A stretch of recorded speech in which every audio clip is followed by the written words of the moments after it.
Hi.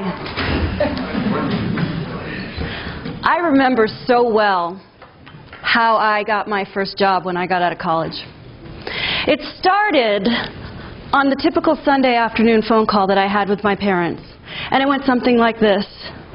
Suzanne, you're graduating with a degree in mechanical engineering and a degree in theater and film. And there's all these engineering companies coming on campus to interview people. You're a female engineer. You really should go get a job with one of those companies. And every Sunday I said to my dad, I can't do it. There's no way me with this theater interest and this engineering background that I could go work in a cubicle somewhere. I wasn't going to do it. And my mom chimed in and she said, you can always do that artsy stuff as a hobby. I didn't listen to my parents. I decided that after I graduated, I was going to go to London, and I was going to find a job at the best theater in the world, the National Theatre of Great Britain. I didn't have a job. There was no job posting. There was no job listing. This was pre-internet. How was I going to get a job that I knew nothing about, and I knew no one, and somehow I was bound to determine that this is what I was going to do.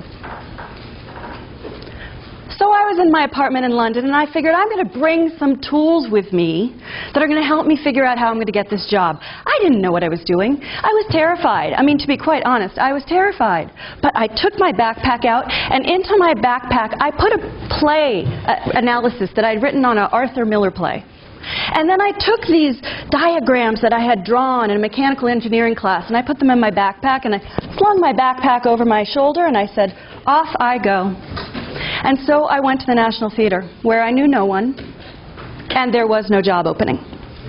And I walked into the reception area of the backstage part of the theatre. And I walk up to the receptionist, and I said, hi, my name is Susanne Goldstein. I just moved here from the United States, and I'd like to work here.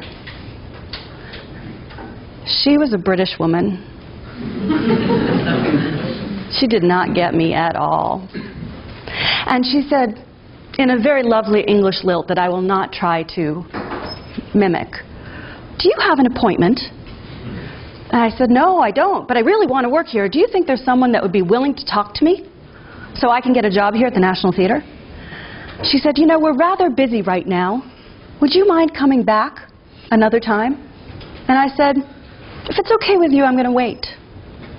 And so I did, for 8 days. For 8 days in a row, I went back to the National Theatre of Great Britain, and I befriended the receptionist behind the desk. We talked when they had breaks. I brought them tea. I learned everything I could about the theatre. I read every playbill. I read everything that was going on. And on the 8th day, what I call my Hanukkah miracle, one of the receptionists said, there's a gentleman who's interested in talking to you.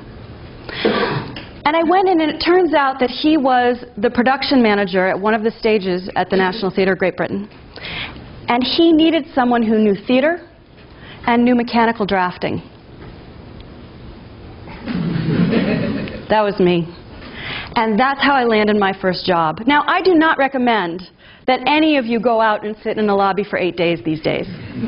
You will end up in jail, and it's a very different scenario. So I don't want you to do that. But what I do want to illustrate in that story is what I call the day I discovered my paintbrush.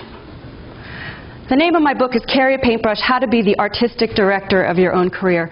And what I learned in that moment is that I carried with me a bucket of paint and a paintbrush.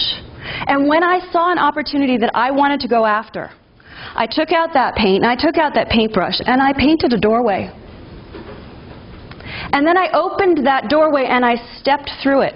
And I call that moment creating an opportunity for something lucky to happen.